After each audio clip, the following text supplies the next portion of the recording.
My name is Eleanor Davis. I'm 44 years old, a senior compliance officer who spent the last 12 years keeping one of the top medical equipment companies in Austin, Texas from falling apart at the seams. And still, they called me legacy overhead. That was the first red flag. I remember the exact moment it happened. I was sitting in my corner cubicle quietly reviewing the latest compliance audit forms. I had my usual routine black coffee on the left, sticky notes on the right, and 3 monitors filled with licensing checklists, regulation updates, and federal compliance dashboards. Then, suddenly, the video feed blinked alive on my monitor unprompted. Enter Kyle, late 20s, maybe 30 if you squint. Clean-shaven with bleached teeth, a too-tight blazer, and a voice that screamed, "Podcast, bro!" The CFO introduced him as a visionary from the West Coast here to help us streamline operations. That corporate word again, streamline. I could practically smell the layoffs through the Wi-Fi. Kyle waved at everyone on the call like he was the guest speaker at a fraternity seminar. "I'm here to modernize our structure and eliminate redundant roles," he beamed. His gaze lingered when it reached me on the screen. Not a look of respect.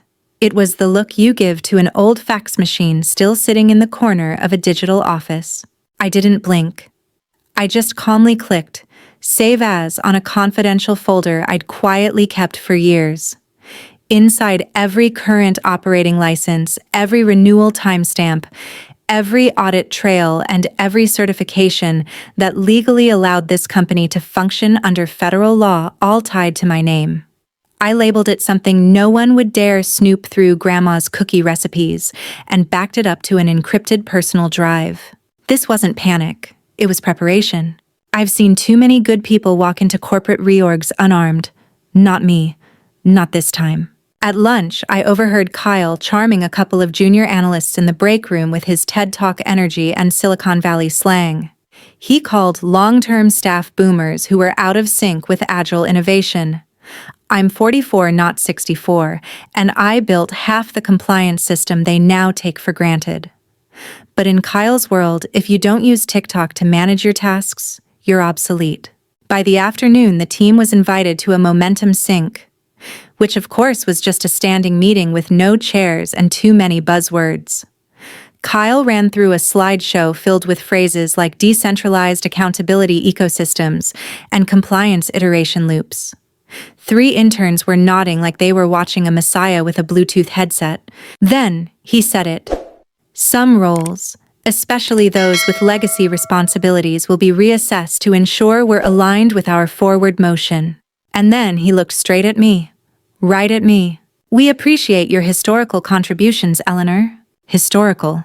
Like I was a filing cabinet in a museum. Or a ghost still haunting a system no one wanted to admit I had built from the ground up. I didn't react. I didn't argue. I simply smiled. That quiet kind of smile that holds back a tidal wave. The kind of smile you give when someone's already stepped into the trap and just hasn't realized it yet. Because while Kyle was busy talking about innovation, I was sitting on the one thing no one else had control of, the very licenses that kept this company legally operational. The fuse had been lit. The clock had started ticking. And he just gave me a front row seat to the fireworks show he didn't know he'd be starring in. The next morning, I came in early. I wasn't trying to make a statement or prove anything to anyone. I just liked the quiet. That hour before the rest of the office came to life, before keyboards clattered, before phones rang, before Kyle's voice slid through the hallways like oil on glass, it was mine. The hum of the HVAC system, the low rumble of servers behind the IT closet, and the gentle ping of security alerts that only I knew how to read. It was peace. But that morning the peace was already tainted. Someone had placed a poster above the copier. It was one of those laminated motivational things with a quote in Comic Sans compliance complacency. Below it, in smaller font, "Embrace evolution." The poster was Kyle's doing, obviously. The kind of empty gesture someone thinks is brilliant because they've never actually had to meet a federal inspector face to face. The kind of man who thinks bullet points are strategy and color-coded bar graphs can replace subject matter expertise. By 10 a.m., the entire company was called to the open-floor bullpen again. Kyle liked standing huddles, which really just meant mandatory performance theater. He stood with a smirk, sleeves rolled like he'd been working hard, though we all knew the only thing he'd lifted was a double-shot matcha latte. "We're embarking on an exciting new initiative," he said, voice rich with artificial enthusiasm. "Every team member will have the opportunity to realign with their evolved role." Translation: everyone had to re-interview for the exact same job they already held, except this time they'd be judged by a man who thought acronyms were qualifications. People started whispering. Some were nervous. Others, mostly new hires, were oddly optimistic. They bought into it, drank the green Kool-Aid, thought Kyle saw potential in them. One marketing associate even said, "Kyle really sees me." I wanted to tell her that the air she thought was fresh was just recycled office politics. But what was the point? When it was my turn, I didn't bring a resume. I didn't bring a presentation. I brought nothing but myself and silence. Kyle didn't look up right away. When he did, his eyes flickered just slightly. He wasn't expecting me to look so calm. "Eleanor," he said, dragging out the vowels like he was stretching time. 10 years here. 12, I corrected. "Wow," he nodded.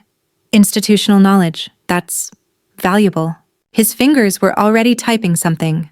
Probably a Slack message to HR with the words "phase out" and "redundant skill set." He flipped his laptop to show me a new org chart. There, it was a new box labeled Regulatory Stewardship.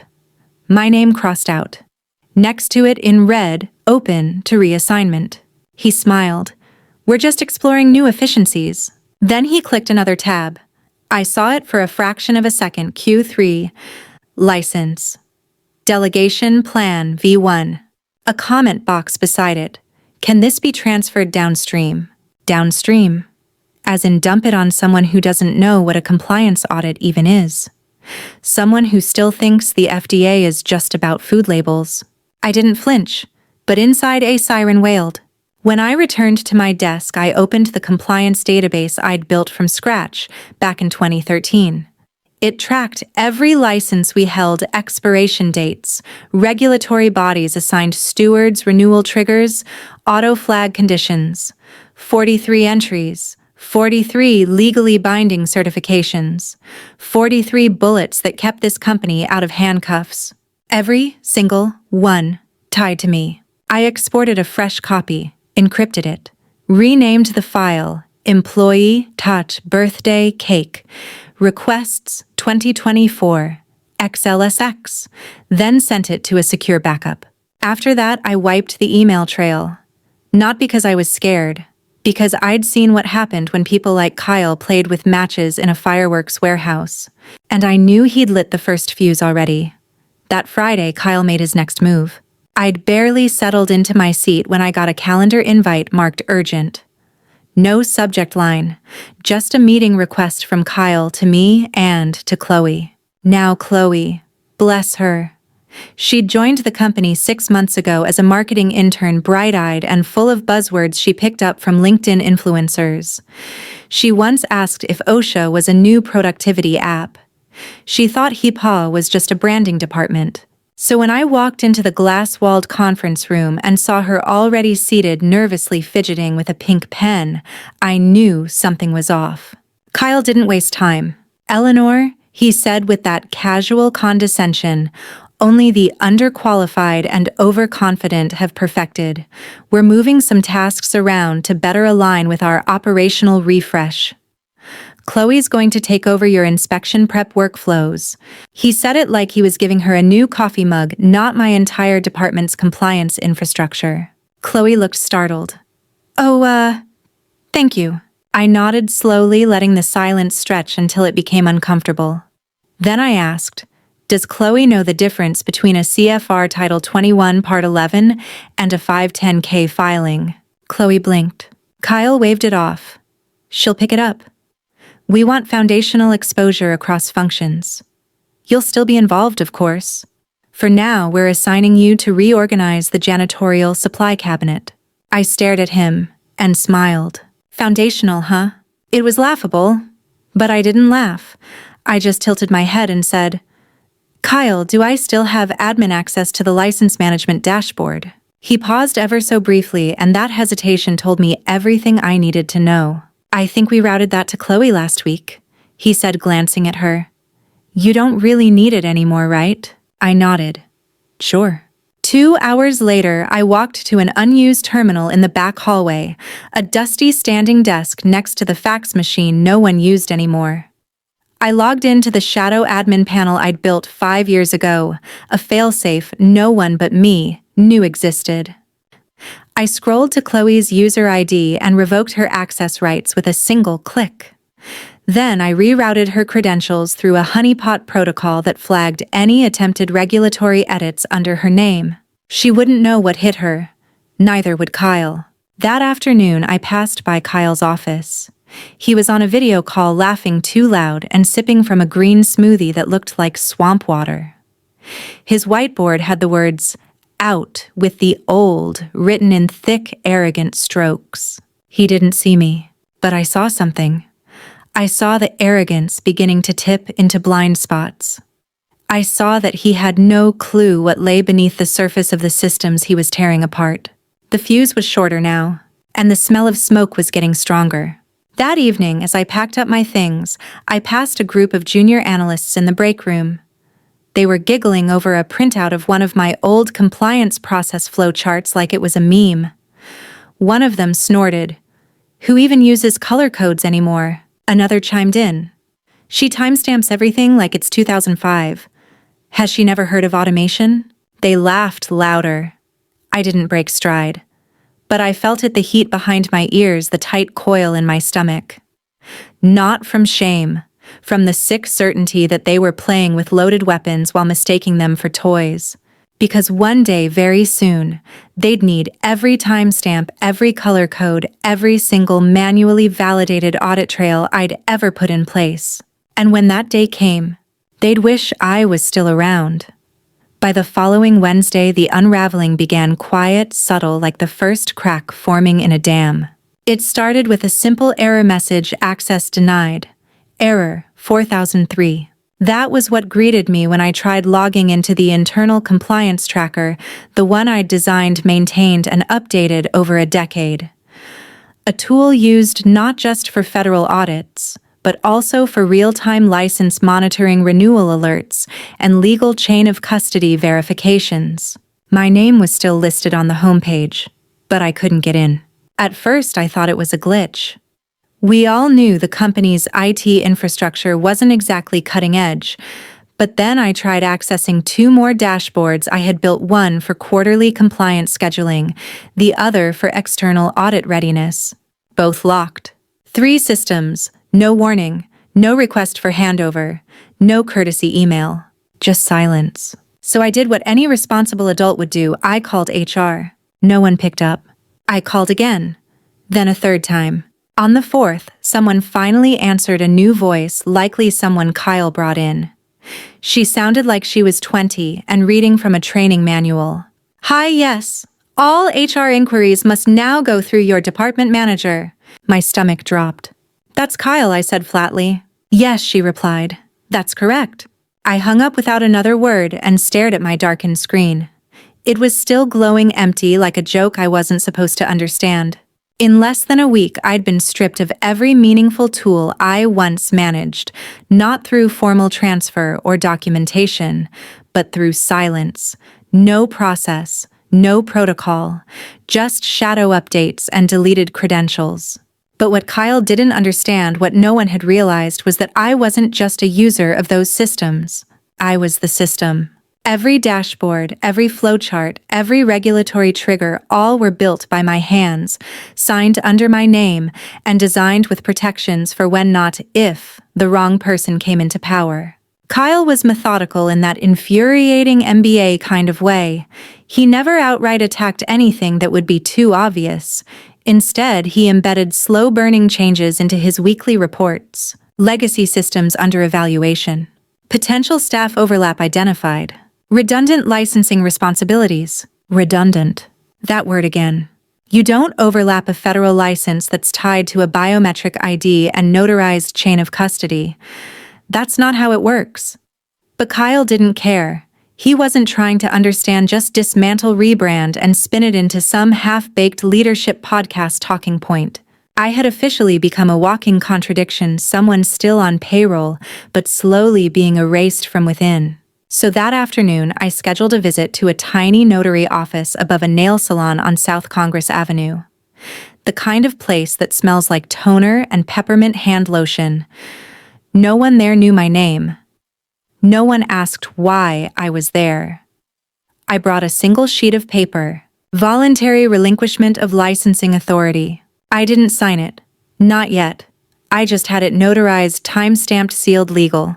Then I folded the document, slid it into a manila envelope, and tucked it into the inside pocket of my coat.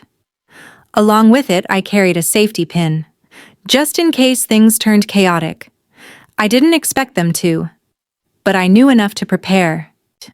Afterward, I treated myself to a peppermint latte and walked slowly back to the office, letting the cool autumn breeze cut through the weight of what I had just done. Kyle passed me in the hallway, phone to his ear, grin like he'd just closed a deal with the devil.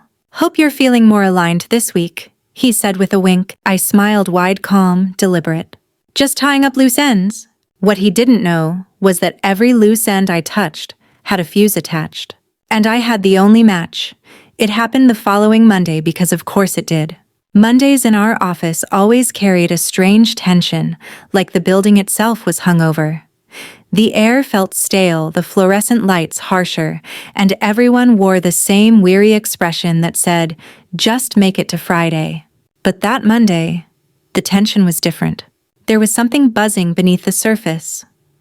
I felt it the moment I stepped through the double doors and saw a crowd gathering near the bullpen. Kyle was standing in front of the big whiteboard with a tight smile and a navy blue blazer that was a size too small, probably his power outfit. He raised both hands like a preacher calming a congregation before the sermon. "Let's start with a little candor," he said.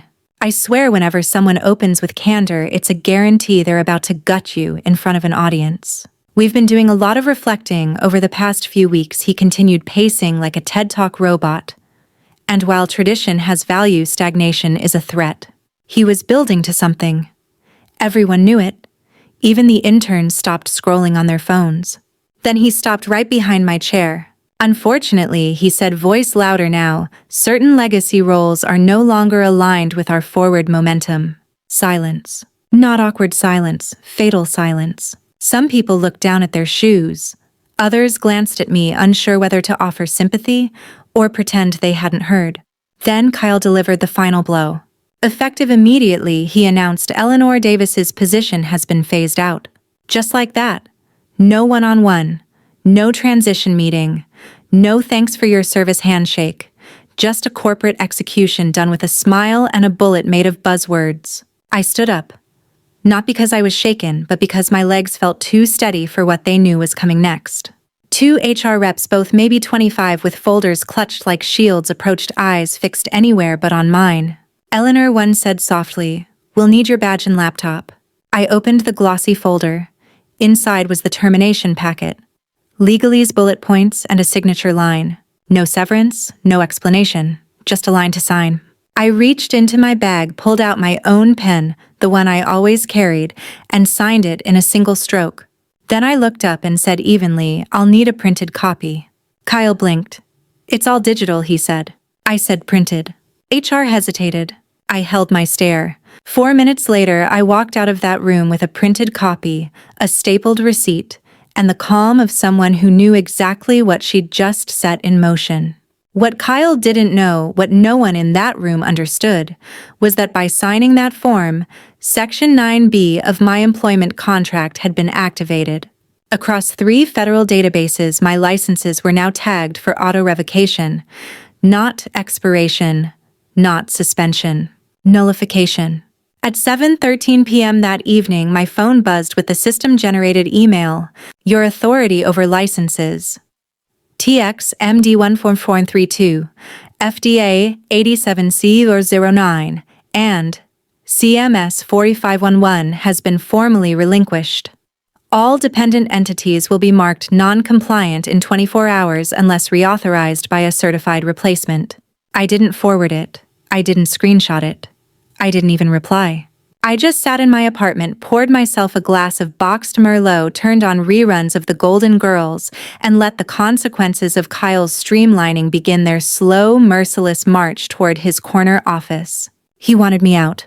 Now he'd see what a company looks like without me in it. Tuesday morning hit like a silent earthquake. No alarms, no screaming, just a cascade of invisible failures that started with a procurement request and ended with panic dripping from every department's inbox. At 9:04 a.m., the procurement team tried to confirm a shipment for a biotech client medical-grade filtration components, the kind of stuff you can't even warehouse without at least 3 federal signatures and a certified biohazard authorization. The vendor's reply was short, brutal. Cannot fulfill request. Receiving entity listed as inactive. License TXMD1432 expired. Please contact certifying officer. Only, there was no certifying officer. 10 minutes later, the IT department noticed log anomalies. Logins were failing. Scheduled data syncs to the FDA's compliance portal returned rejection codes, invalid license holder. The internal license dashboard, once glowing green and perfect, lit up like a Christmas tree in purgatory. Red flags, inactive markers, orphaned credentials. Everything tied to me had gone dark. And Kyle? Kyle walked into the operations pod like a man on a press tour, holding a Togo coffee cup and an attitude of breezy confidence. He saw the alert lights blinking on every monitor and said with a shrug, "We'll just update the contact info." Renee, a young compliance analyst, maybe 24, maybe too nice for this battlefield, cleared her throat. "Sir, you can't just update contact info. The licenses require reauthorization. Eleanor was the certifying officer." Kyle blinked, then reauthorized them. She was the only credentialed officer with reauthorization access. No one else is registered with the Federal Compliance Board. Kyle's smirk faltered. "Well, how long does it take?" Renee glanced at her monitor. 4 to 6 weeks, she said gently. Minimum. Silence fell over the room like a blackout curtain. Kyle rubbed his temples, muttering, "Why the hell didn't anyone tell me this earlier?" Renee didn't answer. She didn't need to, because the person who would have told him had me. Across town, I sat in my apartment in sweatpants, eating knockoff Cheerios from a mug, watching the situation unfold in real time through an anonymous email thread that one of my former colleagues had quietly blind copied me into. One of them even included a screenshot of a Slack message Kyle had sent to legal. "Anyone know how to override a license expiry tag in the dashboard thingy?" Thingy. He called my 5-year-old Fort Knox grade audit-protected dashboard a thingy. He had no idea that it had protocols buried so deep even the audit team needed flowcharts to navigate them. And when the revocation trigger was fired, it didn't just disable access. It blacklisted IPs, auto-reported tampering attempts, and logged every failed override in an encrypted file marked for internal review. By noon, legal was pinging IT, asking questions no one could answer. Upper management had entered the group chat figuratively and literally. "Can we contact Eleanor? Is she still under NDA? Who signed off on her termination? Did anyone review Section 9B? The answer's no. No. Kyle. And clearly, no. Meanwhile, I sat with a blanket over my lap, sipping lukewarm coffee and scrolling LinkedIn job posts.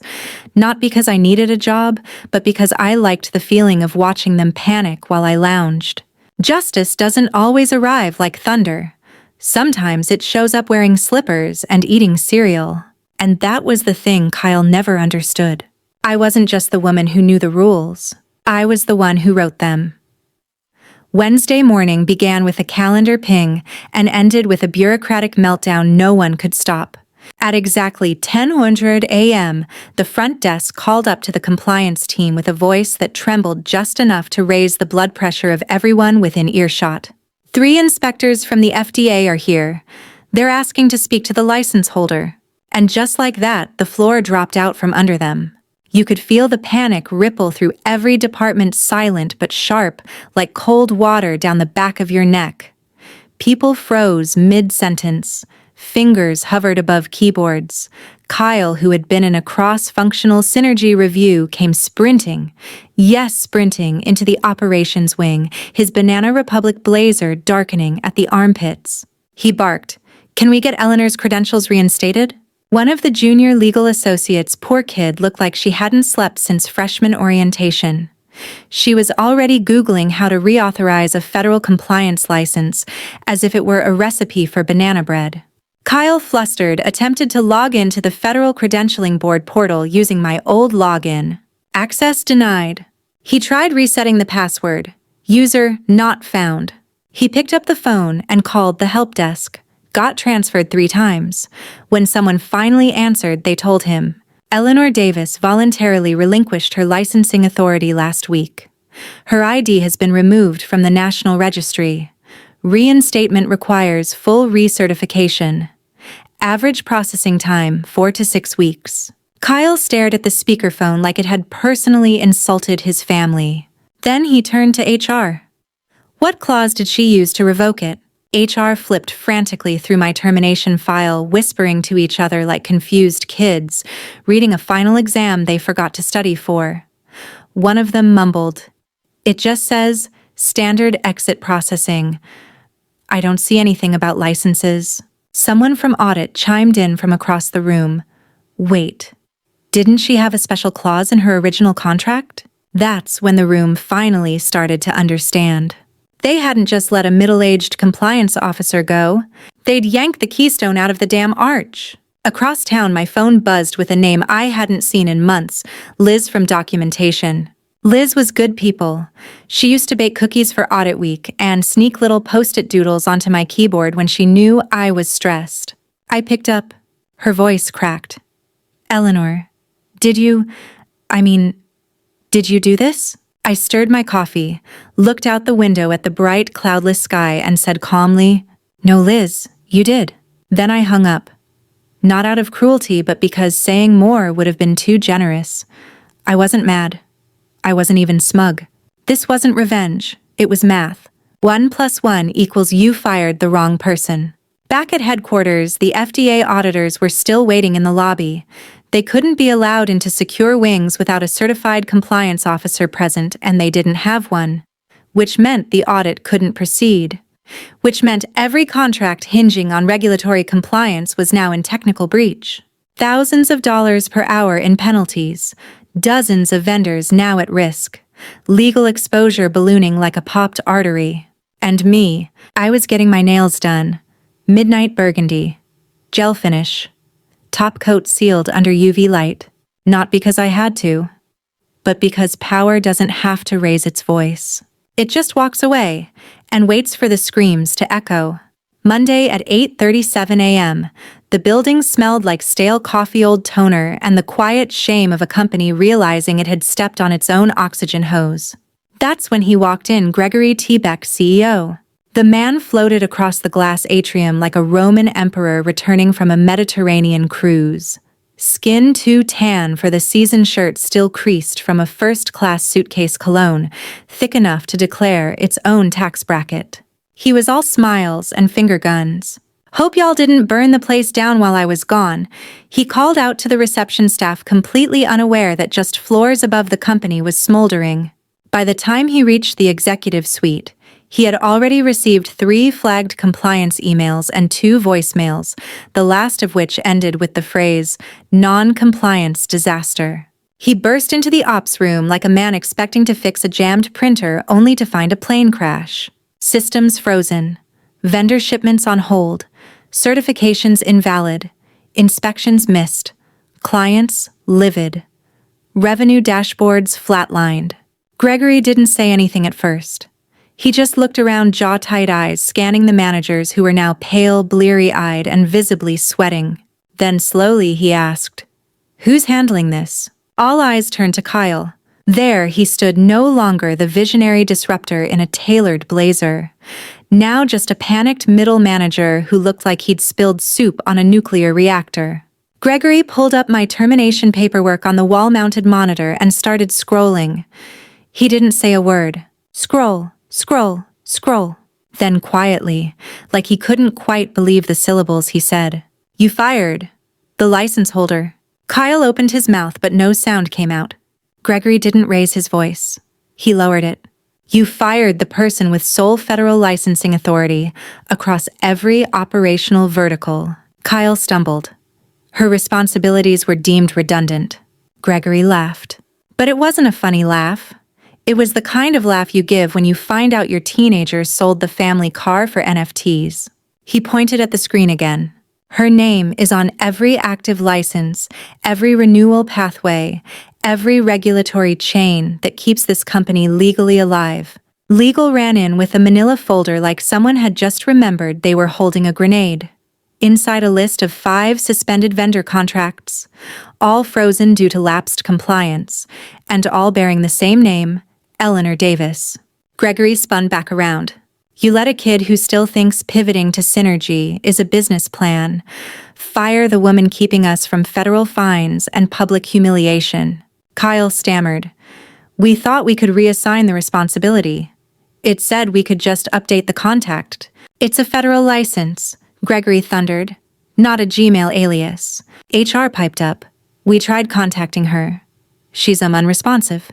Gregory slumped into the nearest chair and rubbed his temples like the sunburn had crawled behind his eyes. Then he said what everyone in the room already feared. Get her back. Kyle coughed. She might not want to come back. Gregory looked at him like he'd just stepped on his Italian loafer. Oh, she'll come back, he muttered. We'll pay her. Rename the compliance wing after her. Hell, build her a new office on the roof if that's what it takes. But even he knew. The woman they discarded like expired toner now held the keys to their kingdom. And she wasn't standing at the gate anymore. She was somewhere else, building a better one. By noon, Gregory's inbox looked like a fire alarm had thrown up. 6 emails marked high priority from OzWinslowEnterprises.com and a voicemail from an assistant named Trevor, who sounded like he hadn't slept since Thursday and might have been Googling how to sell a kidney for leverage. The subject line of the final email was unmistakable. Urgent return.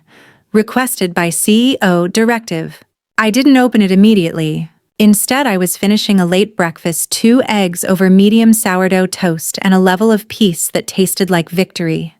My espresso machine was humming. My cat was curled up next to my laptop.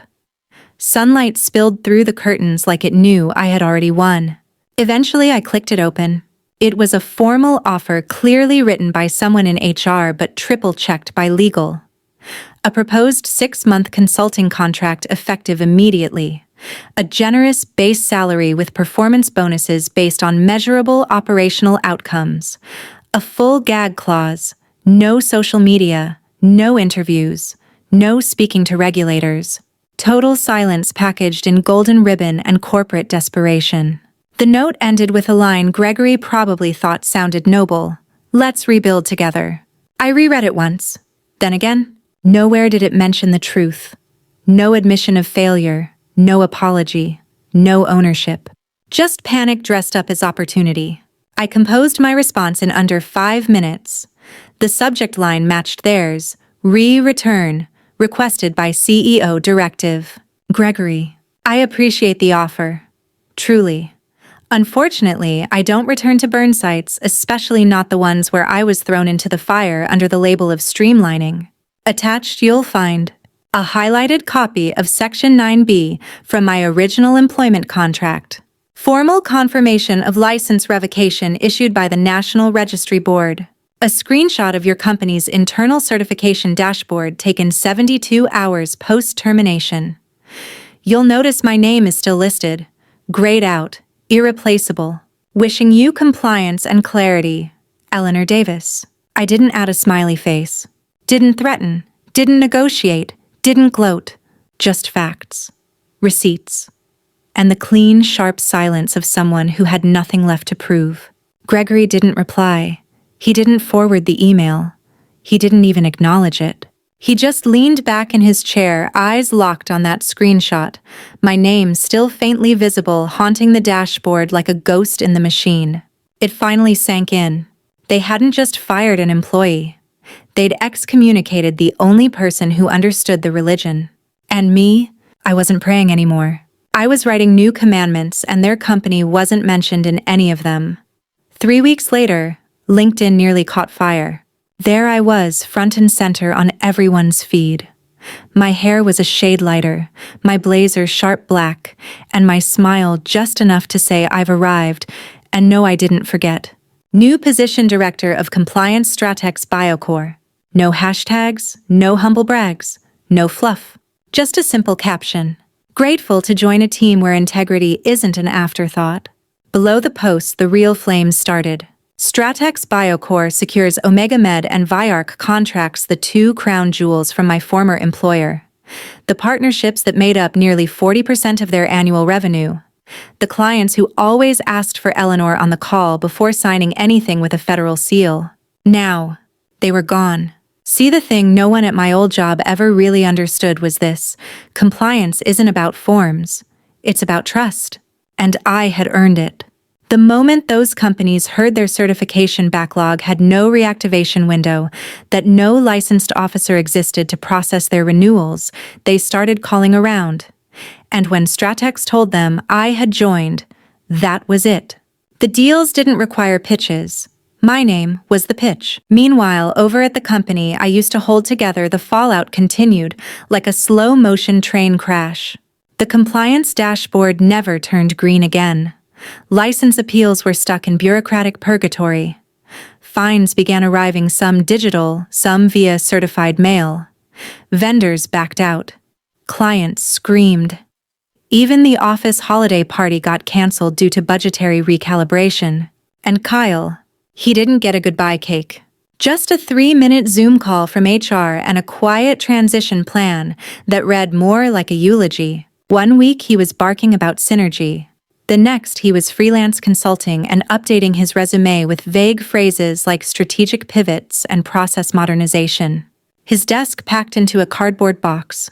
His vision board recycled. His coffee mug left behind. And me, I had a corner office, glass walls, a chair that didn't squeak, an espresso machine that actually worked. Every morning, I sat at my desk, scrolled through industry alerts, and watched as my former company's name pinged red again and again: non-compliant pending audit failure. License renewal overdue under federal review. I didn't laugh. I didn't cheer. I just sipped my coffee, Colombian black, with a pinch of smug, and tapped my fingers softly on the desk. Above my monitor, pinned with a simple blue pushpin, was a single yellow sticky note. No emoji. No signature. Just 5 words written in block letters. In case they ever forget, I was the license. The collapse wasn't cinematic. There was no explosion, no screaming executives flipping tables, no lights flickering like a scene from a disaster movie. No real collapse in corporate America happens quietly. Soft dings in inboxes, Slack channels filled with question marks, meetings that end early without answers. And that's exactly how it started.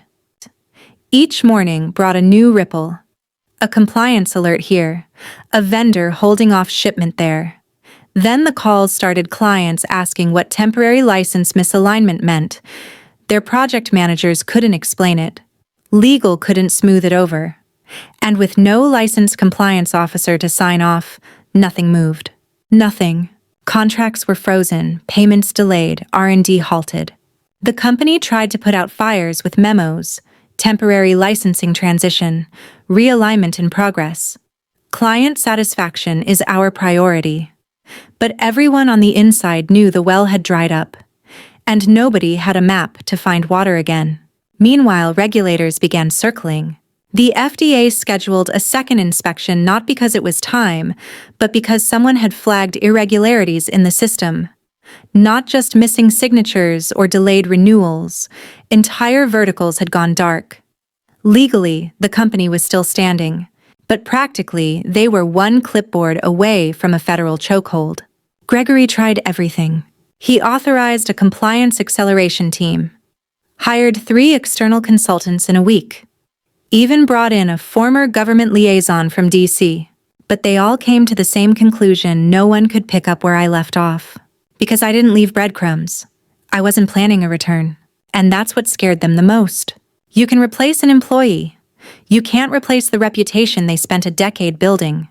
You can't teach trust in a week. You can't buy respect in a panic. The clients knew. The regulators knew. And now even the board knew. One of my old colleagues, someone still decent, still trying, messaged me anonymously. All it said was, they're finally realizing it wasn't the licenses they lost. It was the person who made them matter. I didn't respond. I didn't need to, because back in my new office at a company that respected the value of foresight, I was already building something better, a system not just held together by rules, but by people who understood why the rules existed in the first place. I wasn't looking back anymore. The echoes of what they'd done weren't mine to carry. They'd chosen chaos. I chose closure. By the time the second FDA inspection arrived, the company had entered full crisis mode. The inspectors walked in at exactly 9:17 a.m. Crisp suits, leather folders, and faces carved from granite. These weren't auditors who gave out grace periods. They were the kind that asked for documentation you didn't know existed and expected you to have it printed, signed, and alphabetized before lunch. Reception rang compliance again. This time, no one picked up. Kyle's replacement, a temporary compliance consultant with a vague title and even vaguer qualifications, scrambled to find something, anything, that resembled an operational license. But the dashboard still pulsed red. Every license they tried to update required a reauthorization key. And that key, per federal regulation, had to come from someone with a valid active compliance credential. Someone certified not just through corporate HR, but through the National Registry Board and listed as an official steward of the operating chain. In other words, someone like me. Except I was gone. The recertification process, as the regulators reminded them, would take weeks, assuming the candidates passed background checks, testing, and approval stages, which none of them had even begun. So the audit couldn't proceed. The inspectors didn't yell. They didn't scold. They simply marked the company non-compliant pending investigation and left the building with the kind of silence that only arrives before a storm. Meanwhile, vendors began pulling contracts. Some had clauses that voided deals if certifications lapsed more than 72 hours. Others didn't even call, they just locked systems, revoked shared data access, and moved on to safer partners. By Thursday, half of the project leads had paused production. Investors started asking questions. The board requested an emergency executive meeting. Gregory attended via video call from what looked like a resort, but even his tan couldn't distract from the chaos behind him. When asked who had signed off on my termination, everyone pointed fingers. But there was no one left to blame. Only paperwork. Only silence. I wasn't there to defend myself. Because I didn't need to. I had already won. At Stratex BioCore, my onboarding had been smooth. My systems were being rebuilt smarter, faster, fortified from the start. The team was lean, sharp, and most importantly, respectful. They understood that the best defense wasn't paperwork. It was foresight. And they gave me room to build exactly that. Each morning, I opened my dashboard and sipped espresso from a real ceramic mug. I read through alerts from regulatory boards not with dread, but with curiosity. The systems I was building weren't reactionary. They were anticipatory. And people here listened. I was no longer just a compliance officer. I was a cornerstone. My old company, still stuck in denial.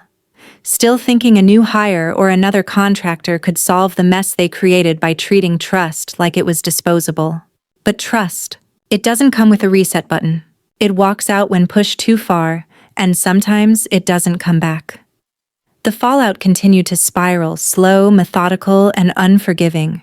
Every day brought new pings from my old company's former clients.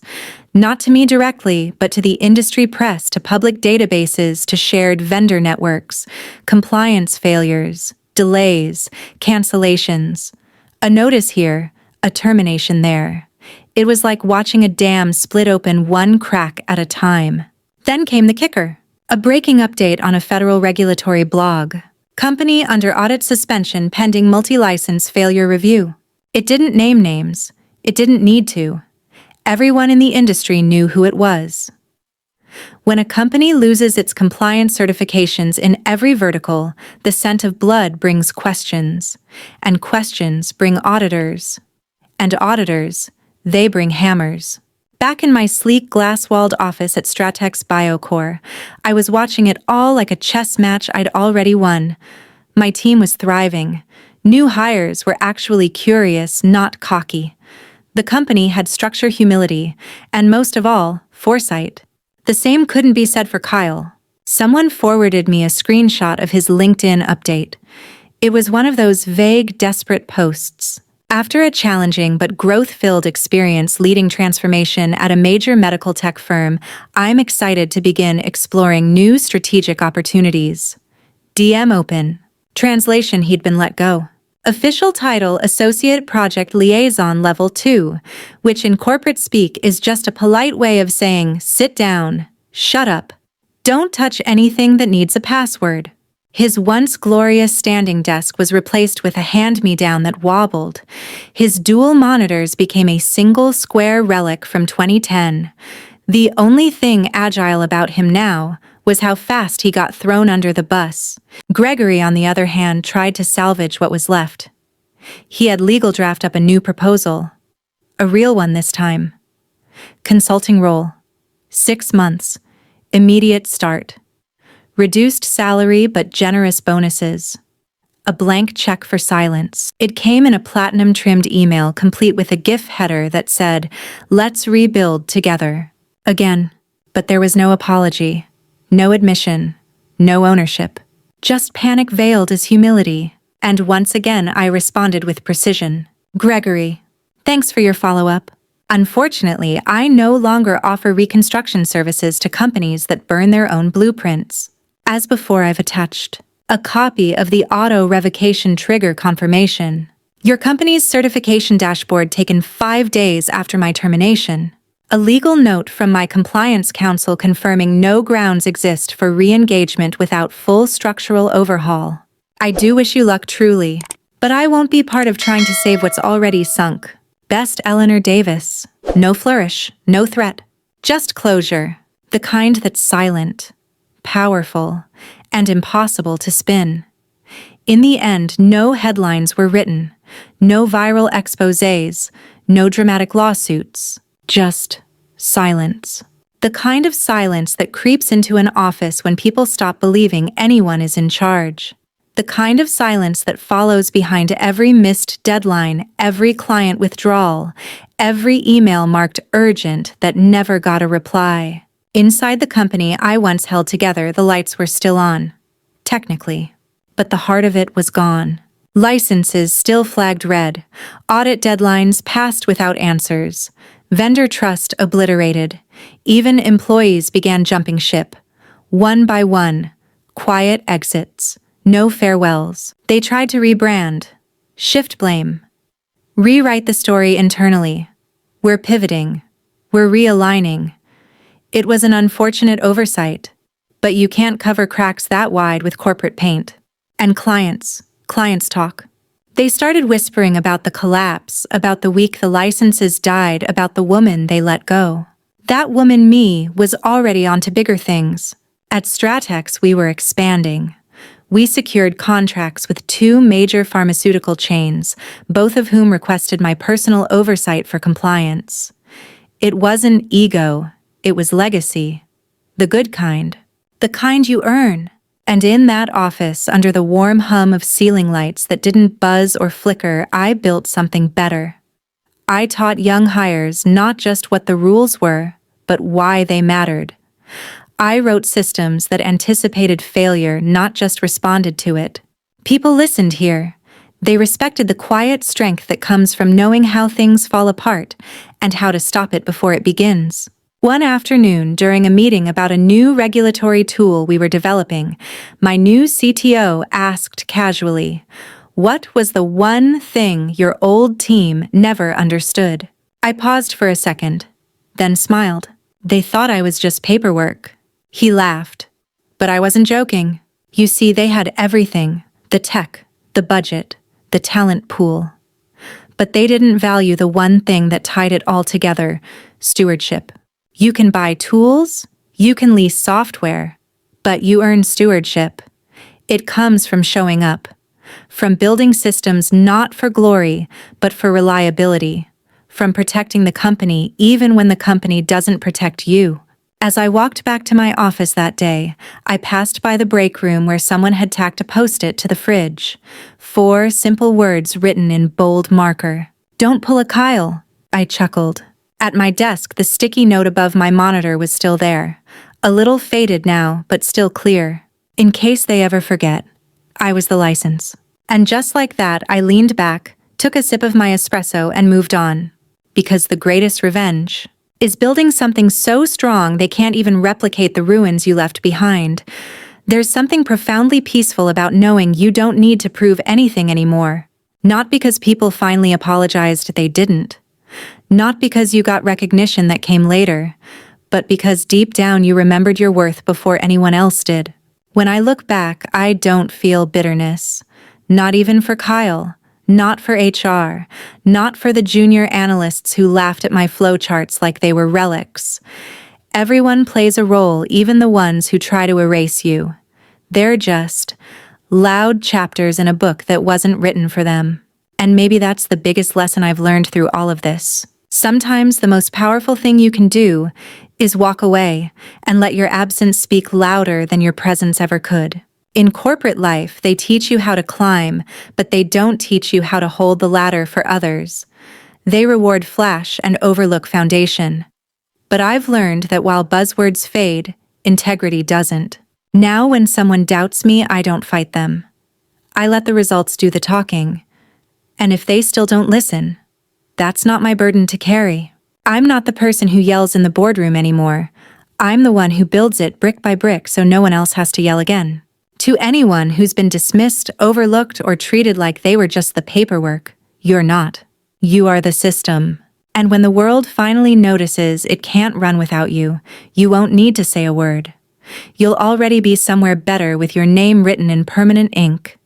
Not on a spreadsheet, but in legacy. Here's to the quiet builders, the silent anchors, the ones who never needed the spotlight to hold up the roof. I see you, I was you, and now I'm free.